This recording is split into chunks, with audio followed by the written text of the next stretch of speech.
Olá, hoje é quarta-feira, dia 11 de junho de 2025 e nós estamos aqui para dar continuidade aos nossos estudos bíblicos. Vou te pedir perdão hoje porque eu estou um bocado resfriado, então você vai ouvir a minha voz fanhosa e sendo interrompida às vezes aí por alguma tosse, alguma coisa assim. Hoje nós vamos estudar o livro do capítulo 2 de Esther, mas como você sabe eu sempre deixo 3 recados antes de começarmos. O primeiro deles é que estamos lendo a Bíblia toda na PIB Castelo.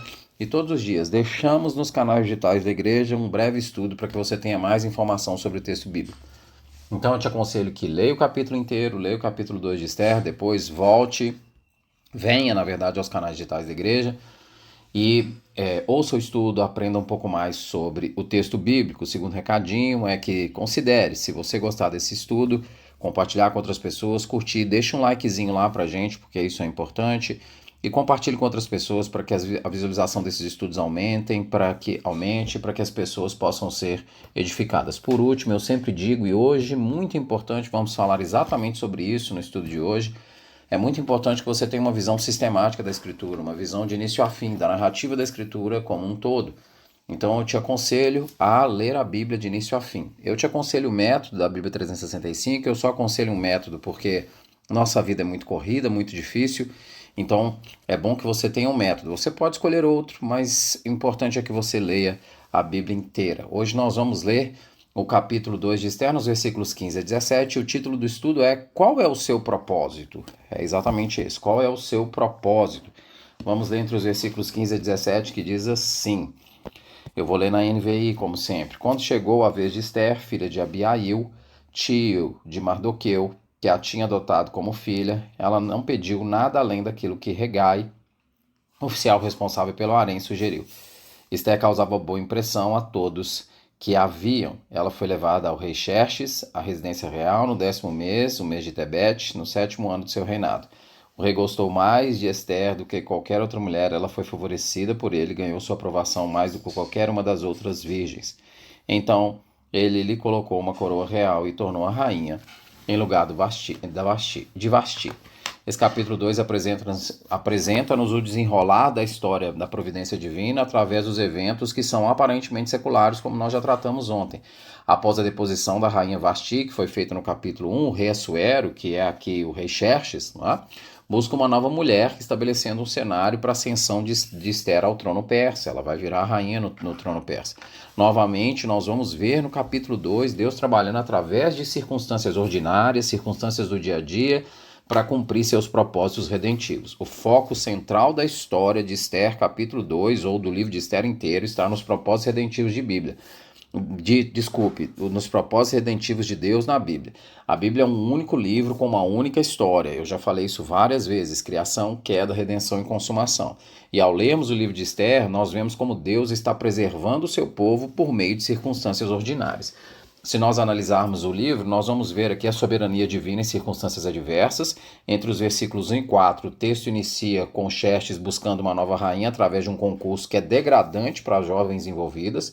Apesar disso, Deus vai usar essas circunstâncias más para produzir seu propósito.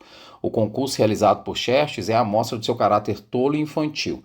O versículo 1 diz o seguinte: algum tempo depois, quando cessou a indignação do rei Xerxes, ele se lembrou de Vasti, do que ela havia feito e do que ele tinha decretado contra ela. Ela mostra um rei tolo, um rei poderoso, infantil. E diz que quando cessou a indignação dele, ele lamenta a ausência de Vasti. Mas ele está preso pelo seu próprio decreto. Ele baniu Vasti pelo seu decreto.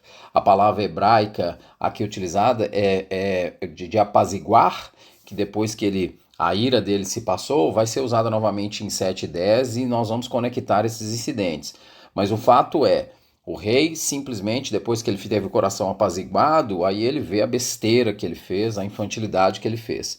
Então, o que acontece é que o sistema de seleção real que vai ser estabelecido por causa disso, embora culturalmente aceito na época, demonstra como Deus pode usar estruturas imperfeitas para avançar na sua agenda redentiva. E é exatamente isso que está acontecendo aqui. Nós vemos uma frieza secular absurda nesse texto. Nós vamos ver que para sanar a sua tristeza, os conselheiros do rei fazem um concurso de beleza, exatamente isso. ele não deve ser em nenhuma hipótese glamorizado aqui. Ele não era um mero concurso de beleza, mas era simplesmente você pegar e controlar o destino de uma série de moças de uma forma não invejável. Elas se tornariam concubinas do rei, sem garantia nenhuma de serem chamadas depois da primeira noite. Elas eram usadas numa noite e depois poderiam ser simplesmente deixadas de lado.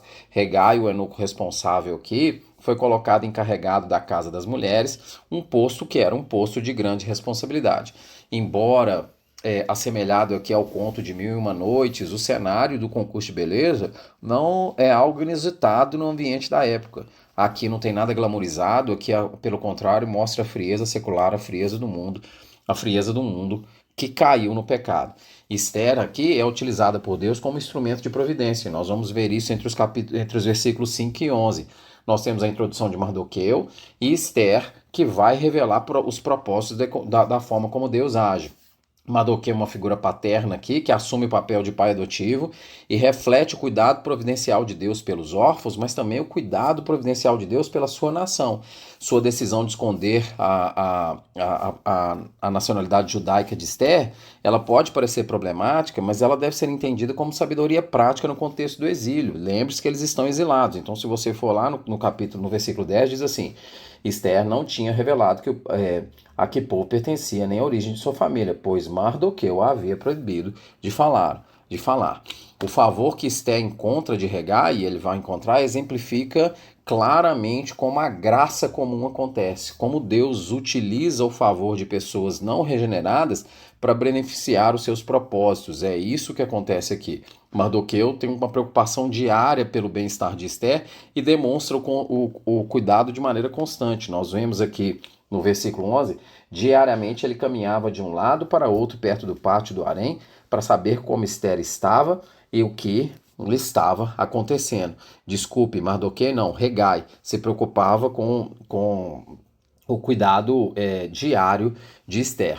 E a escolha de Esther? Ela faz um elaborado tratamento de beleza, cada candidato devia se submeter a 12 meses de tratamento de beleza, incluindo 6 meses com óleo de mirra, 6 com especiarias, uma prática que exaltava a desumanidade da poligamia ao relegar a maioria das moças a uma vida de viuvez social no harém. Elas simplesmente ficavam lá se tratando a sua beleza sem poder fazer absolutamente mais nada. A seriedade e o caráter exótico do tratamento são detalhados aqui com menção dos antigos costumes de purificação e embelezamento. E aí Esther vai ser escolhida. Após o tratamento, as moças se apresentam ao rei. Esther demonstra o bom senso e segue a orientação de Regai na escolha dos adornos, e isso faz com que ela encontre grande favor do rei, que foi o versículo que a gente escolheu aqui. E no 7º ano do reinado de Assuero, Esther vai ser escolhida como a nova rainha. E logo depois, nós vemos entre os versículos 19 e 23, uma conspiração frustrada aqui. Mordecai, de sua posição que vai ser vantajosa, porque obviamente ele agora é o pai adotivo de Esther. Então, o que acontece nessa situação? Ele vai verificar que existe uma conspiração para matar o rei, para assassinar o rei. Ele informa isso para Esther, que por sua vez avisa ao rei, os conspiradores são enforcados e o incidente é registrado nas crônicas persas. É interessante nós vemos a ingratidão do rei e a ironia. Embora Mordecai tenha salvado a vida do rei, ele não recebe nenhum agradecimento imediato, o que vai se tornar um ponto crucial para eventos futuros. O capítulo termina com uma outra ironia sutil. O rei que iniciou o livro como um monarca poderoso, aqui, porque ele pode editar os seus decretos, é um tolo caprichoso, que é facilmente enganado, está sendo facilmente enganado e tem a sua vida colocada sob risco. É esse o contexto geral do capítulo 2. O livro de Esther, no capítulo 2, vai ensinar bastante coisa pra gente sobre a noção contemporânea que nós temos da palavra propósito. Geralmente na filosofia, a ideia de propósito se refere ao sentido e à direção que nós damos à nossa existência, a própria razão pela qual nós estamos vivendo e o que nós queremos alcançar. Ele pode envolver a busca por significado, valores pessoais, metas de vida, o impacto que nós queremos ter no mundo, uma série de outras coisas. Nos últimos anos, o mundo corporativo, especialmente o universo coach, abraçou essa questão de propósito para definir as motivações que o indivíduo tem. Geralmente associa isso à ideia de que cada pessoa tem um propósito único, um propósito especial. Não raro, o conceito de propósito está associado a qualificações, vocações, competências que uma pessoa possua. Frases e noções comuns nesse universo é que você escolhe o seu destino e define o seu destino, você faz o que quer porque você é responsável pelo seu sucesso e pelo seu fracasso. Aliás, acertar o propósito está associado a um senso de sucesso, geralmente vinculado à posse de bens, ao estereótipo de uma família perfeita, a uma vida com saúde, dentre outros aspectos. O capítulo 2 de Esther mostra que a visão bíblica de propósito é completamente diferente disso. Eu já mencionei diversas vezes e hoje mencionei novamente que Deus nos insere numa história de redenção. Nela nós decididamente não somos protagonistas, mas nós temos a responsabilidade de agir segundo a vontade dele. Cristãos não ficam preocupados em demasia com o fato do que farão da sua vida nos próximos anos ou nos próximos meses. Eles confiam na ideia de que nasceram para a glória de Deus e assim devem ser. Ler o capítulo 2 mostra uma mulher que tinha pouquíssima chance de escolher o seu destino. Aliás, se essa for a noção de propósito, apenas uma diminuta parcela da população mundial pode fazer isso, especialmente ocidental, que teria condição de considerar seu propósito. Outra parte gigante do mundo, que vive em contextos opressivos, em contexto de pobreza, nunca alcançaria o propósito das suas vidas, como é o caso de Esther aqui. Outro ponto a ser pensado é que em culturas orientais a noção de vida é muito menos individualista do que a nossa cultura ocidental. Uma das coisas que mais devem incomodar as pessoas aqui nos meus estudos, e hoje eu já fiz isso 2 vezes, é dizer de forma repetida que a Bíblia não é uma série de histórias desconectadas. Ela é uma única narrativa, de início a fim, que mostra a história da criação, da queda, da redenção e da consumação. E isso muda o nosso propósito? Sim, muda nosso propósito de maneira radical. O seu propósito está dado pelas Escrituras, simples assim. Você pode achá-lo em Romanos 8, 28 e 29. Nós vamos lá em Romanos 8, 28 e 29, deixa eu abrir esse texto aqui, porque convém, é importante, diz assim, inclusive vem dos versículos que a gente usa meio como de forma meio mística, diz assim, sabemos que Deus age em todas as coisas para o bem daqueles que o amam, dos que foram chamados segundo o seu propósito. O propósito é, pois os que de antemão conheceu, também os predestinou para serem conformes à imagem de seu Filho, a fim de que ele seja o primeiro entre muitos irmãos. O propósito do cristão é ser igual a Jesus, é ser o que o C.S. Lewis ia dizer, pequenos cristos. Quando nós vamos ao Catecismo de Westminster, sua primeira pergunta é: qual é o fim principal do homem? E a resposta, o homem aqui não no sentido de homem de gênero, mas de raça humana, a resposta, o fim principal do homem é glorificar a Deus e gozá-lo para sempre. É glorificar a Deus e gozá-lo para sempre. Nós vemos isso em Romanos 11, 36, 1 Coríntios 10, 31, Salmo 73, 25, 26, Isaías 43, 7, Romanos 14, 7 a 8, Efésios 1, 5 e 6, Isaías 60, 21, 61, 3. Eu poderia ainda citar outras menções bíblicas aqui, como o próprio texto de Romanos 8 que eu li agora. O Greg Bartholomew e o Michael Goen, no seu belíssimo livro, Dama das Escrituras, que eu já sugeri aqui, escreve o seguinte, eu vou ler como eles escrevem. O escurecimento da narrativa bíblica na cabeça dos cristãos nos últimos séculos não só remodelou a fé cristã, ele também tem sido devastador para a saúde espiritual da igreja. A história humanista neopagã se mostrou poderosa e sedutora, e muitas vezes foi essa narrativa que moldou a igreja. Se a história bíblica não é a que realmente controla nosso pensamento e nossa vida, então inevitavelmente seremos arrastados para dentro da história que o mundo conta a respeito de si mesmo. Nos tornaremos cada vez menos indistinguíveis do mundo pagão do qual fazemos parte. A unidade das escrituras não é uma questão secundária. Uma Bíblia fragmentada pode gerar adoradores de ídolos, embora teologicamente ortodoxos, moralmente íntegros e fervorosamente piedosos. Eu vou ler isso. Uma Bíblia fragmentada pode gerar adoradores de ídolos, embora teologicamente ortodoxos, moralmente íntegros e fervorosamente piedosos. No centro da história bíblica está uma comunidade pactual escolhida por Deus para ser o meio através do qual ele realiza seu propósito para o mundo. À medida que seus membros corporificam os propósitos de Deus, então o seu propósito é corporificar os propósitos de Deus.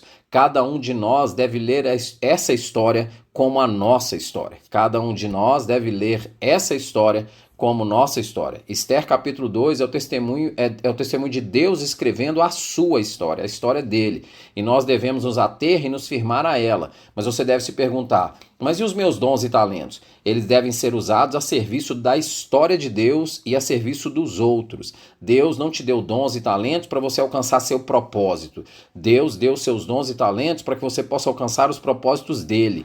Qualquer coisa longe disso é humanismo, mesmo que esteja travestido de teologia. Eu vou repetir, qualquer coisa longe disso é humanismo, mesmo que esteja travestido de teologia. E lembre-se, o mais importante na Escritura não são os seus dons. Os seus dons não falam de integridade, falam de questões irrevogáveis, de talentos irrevogáveis que Deus te dá, mas Ele te dá para que você possa cumprir a história dele. O que importa é o fruto do Espírito. Esse que está lá em Gálatas 5:22 fala de caráter e de integridade. Qualquer homem que é moldado em seu caráter vai sim usar os seus talentos e os seus dons para a glória de Deus. Vai encontrar o seu propósito alinhado ao propósito de Deus. Então, eu vou ler novamente. Seus dons devem ser usados a serviço da história de Deus e de outros. Deus não te deu dons e talentos para que você alcance seu propósito, mas para alcançar os propósitos dele. Qualquer coisa longe disso é humanismo, mesmo que esteja